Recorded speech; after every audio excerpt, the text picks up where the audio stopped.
Alright guys, welcome back to the channel, welcome back to another video. Now in today's video we're going to be discussing replacements for Carlos Corbejan. But first I just want to give my thoughts on Carlos Corbejan leaving for Valencia. Obviously I know George has already made a video on it, but I just want to give my opinion. First of all, I just want to say a massive, I know he's not going to watch this video, but a massive thank you to Carlos Corbejan and his coaching staff. Now, for me, he's probably one of the best managers we've had in recent years, and came in from taking over from Steve Bruce, where we were literally near the bottom of the table.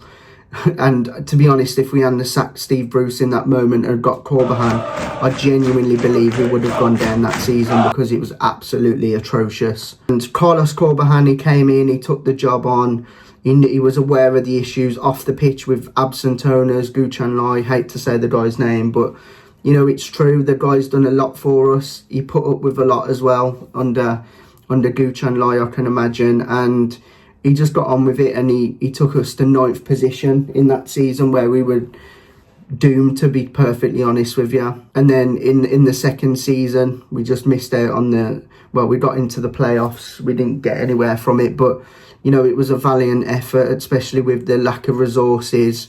You know, a lot of things what had happened off the pitch, and he stuck by us. And I'm really, really sad that, you know, I'm making this video and Carlos Corbejan is leaving, but it was a no-brainer for him, really. I mean, Valencia, boyhood club, you know, he's going back to Spain where he was born, you know, and I know Valencia is a club what's very close to his heart, and we got, you know, the release clause over 3 million, I've heard, which is good for us, but bad for us at the same time, because I never wanted to lose Carlos Corbejan. Like I mentioned, Corbejan is one of the reasons why I fell in love, back in love, with this football club. With all the negativity what was going on, you know, he was the shining light of West Bromwich Albion Football Club, and I really, really am sad to see him go. But good luck, Carlos. Thank you for everything. In terms of a new manager, obviously there's a lot of names already been mentioned, and I've been looking at the bookies, you know, just to see what the odds are and try and get a bit more of an insight of the names what are being mentioned. I will say one thing, I'm really, really glad that, you know, Frank Lampard has managed to get the Coventry job, because that's one name what I never would have wanted at the football club. Although he is an England legend, I just don't think he's really cut out for management. So looking at the favourites on Sky Bet and, you know, other sites like that, we've got Mark Robbins, who's 4-1. Now, he did a fantastic job at Coventry over the years, and he was a fan's favourite there. I'm seeing a lot of mixed reactions from that one, though. A lot of people saying they wouldn't want to touch him with a barge pole. And then on the other hand, you've got the argument of he's a good manager and people would take him. Then we've got Gary O'Neill, former Wolves manager, who's been linked with us. And how funny would that be if we got him, we got promoted and Wolves got relegated? I mean, that would absolutely be hilarious.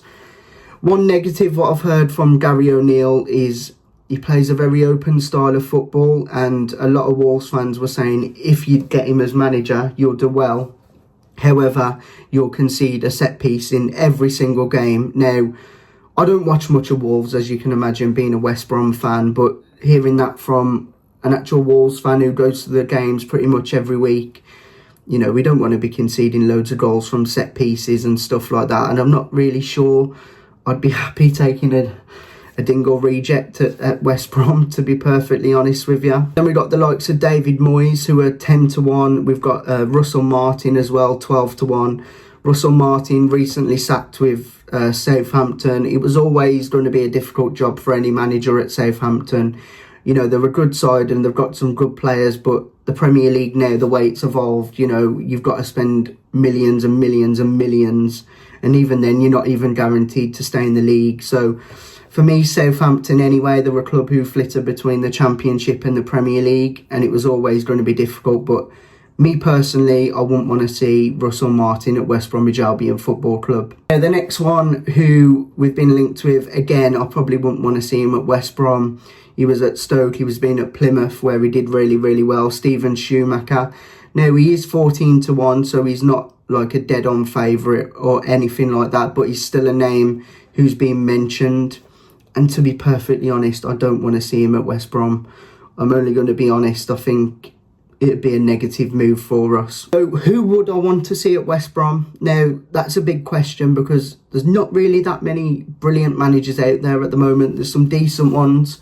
Definitely say I would be looking at Steve Cooper. I think he's a really, really good manager in this league. You know, he got the sack there, but he did a good job. I've saw a lot of people mention Parsley as well, who just recently managed England.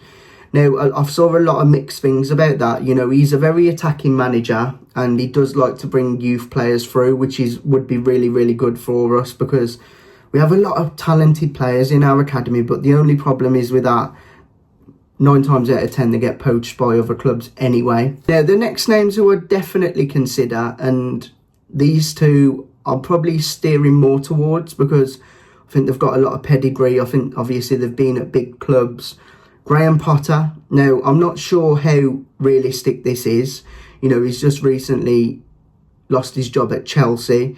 But, you know, there's a lot of Albion links there. He used to play for us. And I'm pretty sure that he's got a close place to us in his heart. You know, maybe he would want to come and manage us, get us promoted to the Premier League. He did absolutely brilliantly at Brighton. Didn't quite work out for him at Chelsea. And, you know, he's just a very good attacking manager in my opinion, and he's definitely one who I would be looking at. This name I'd definitely look at for me is David Moyes. He's got a lot of pedigree, a lot of experience. He's managed so many games. And I definitely think he's one who we could potentially look at. I think he would suit us really, really well. You know, he's managed the likes of Everton, Manchester United. So he is a big, big name, and it would really, really be difficult to get him in. And again, it might be a little unrealistic, the same as Gran Potter. But with the owners we've got at the moment, surely we can be a little bit more ambitious. We've got 3 million coming in from, you know, Coman leaving, maybe slightly more. So maybe reinvest that in a very good manager. You know, I'd be really, really disappointed if Shilan Patel's first appointment was someone like Steven Schumacher, who, you know, hasn't got that pedigree. I think now is a very, very good time for Shilan Patel to, you know, put his foot down and say, look, you might be worried about Carlos Corbehan leaving. You've had all this stuff in the past. I'm going to go and get you an excellent manager who's going to get us promoted to the Premier League and who's a decent name and, you know, is a decent manager, plays decent football. But yeah, those are the names I'd definitely be looking at. I mean, I don't fall out with some of the names on that list either. Steve Cooper, you know, I don't think I'd want Russell Martin or Steven Schumacher, but, you know, there's a lot of names being mentioned at the moment. There'll be even more mentioned. A lot of people saying, oh, get Slaven Bilic back, Steve Bruce coming back. I know that one's a joke, but, you know, there's going to be every man and his dog literally chucked in for the job. I mean, I posted something on Twitter and they're asking me and George to manage for a joke. So there's going to be loads of names what are chucked out there, but those are definitely the ones I'd be looking at. Guys, if you enjoyed the video, don't forget to like, comment, subscribe. Who would you have as West Brom manager? Let me know in the comment section who you want to see.